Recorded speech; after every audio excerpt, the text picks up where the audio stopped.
झारखंड में नगर निकाय चुनाव का डंका बज चुका है और रणभेरी बजते ही प्रदेश भाजपा ने अपने पत्ते खोल दिए हैं। 23 फरवरी को होने वाले नगर निकाय चुनाव को लेकर नामांकन भरने में अब केवल 2 दिन शेष है।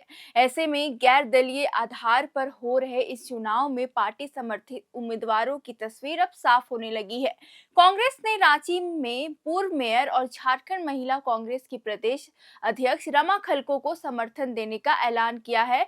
तो वहीं अब भाजपा ने भी सोमवार शाम अपने समर्थित प्रत्याशियों की घोषणा कर दी है।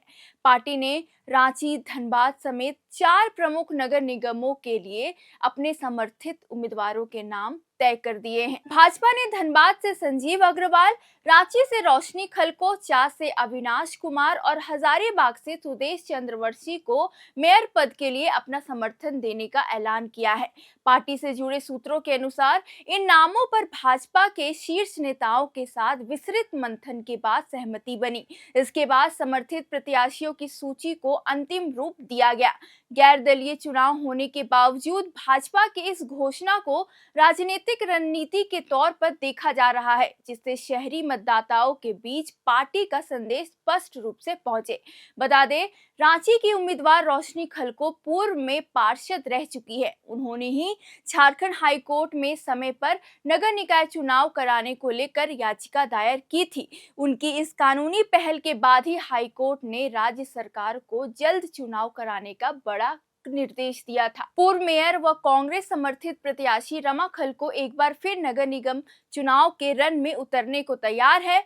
सोमवार को अपने आवास पर पत्रकारों से बातचीत करते हुए उन्होंने औपचारिक रूप से घोषणा की कि वह रांची नगर निगम चुनाव में मेयर पद के लिए चुनाव लड़ेगी। श्रीमती खलको ने बताया कि वह 3 फरवरी को दोपहर 12:30 बजे अपना नामांकन पत्र दाखिल करेगी। उन्होंने कहा कि 2008 में जनता ने मुझे जो जिम्मेदारी सौंपी थी, उसे मैंने पूरी निष्ठा और ईमानदारी से निभाया। मेरे कार्यकाल के दौरान हुए जनहित के कार्यों को शहर की जनता ने न केवल देखा है बल्कि महसूस भी किया है। उन्होंने शहर वासियों से एक बार फिर आशीर्वाद और समर्थन की आकांक्षा जताई। अपनी प्राथमिकताओं को साझा करते हुए उन्होंने कहा कि यदि जनता का समर्थन मिलता है तो उनकी पहली प्राथमिकता नगर निगम को प्रशासनिक और कार्यात्मक रूप से सुदृढ़ बनाना होगा। कहा कि मेरी प्राथमिकता है कि आम नागरिकों को बेहतर, पारदर्शी और प्रभावी सुविधाएं मिले, शहर की स्वच्छता और बुनियादी ढांचे का कार्यकल्प हो। भाजपा ने अभी जमशेदपुर के मानगो और जुगसलाई नगर निकायों के साथ साथ बोकारो समेत अन्य शहरी निकायों के लिए अपनी समर्थित प्रत्याशियों की घोषणा नहीं की है। पार्टी सूत्रों का कहना है कि इन सीटों पर सामाजिक समीकरण, स्थानीय प्रभाव और जीत की संभावनाओं को लेकर गहन विचार तज कर रहा है। जमशेदपुर के मानगो क्षेत्र में कई नामों को लेकर चर्चा तेज है। संभावित दावेदारों में नीरज कुमार की पत्नी, अविनाश सिंह राजा की पत्नी, राजकुमार श्रीवास्तव की पत्नी समेत अन्य नामों को लेकर अंदर खाने प्रयास और राजनीतिक लामबंदी की खबरें सामने आ रही है। इधर धनबाद में 2 महत्वपूर्ण राजनीतिक घटनाएं हुई। एक तरफ भाजपा प्रदेश कार्य समिति सदस्य संजीव अग्रवाल को भाजपा ने मेयर प्रत्याशी के लिए समर्थन दिया।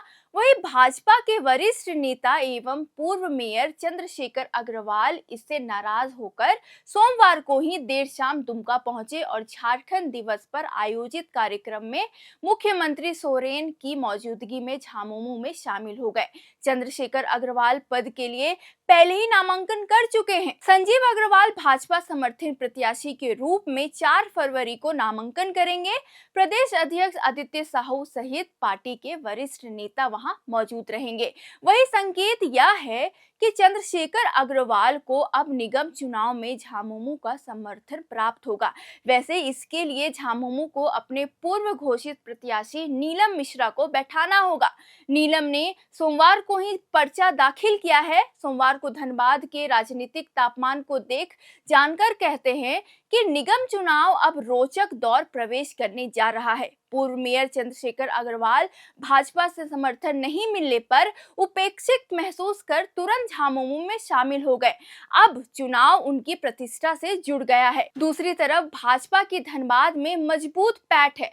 ऐसे में समर्थित प्रत्याशी की जीत पार्टी की प्रतिष्ठा का विषय बन गया है। इन दोनों के अलावा भी मेयर पद के कई दावेदार हैं। रांची में अब तक भाजपा की ओर से आधिकारिक रूप से आशा लकड़ा 2 बार मेयर बन चुकी है। जब यह चुनाव दलीय आधार पर हुआ था, लेकिन इस बार गैर दलीय आधार पर हो रहा है, तो आधिकारिक रूप से पार्टी उम्मीदवारों का ऐलान नहीं कर उन्हें समर्थन देने का ऐलान कर रही है।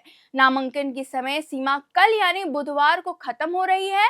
इसके बाद 5 फरवरी को नामांकन पत्रों की जांच और 6 फरवरी को नाम वापसी होगा।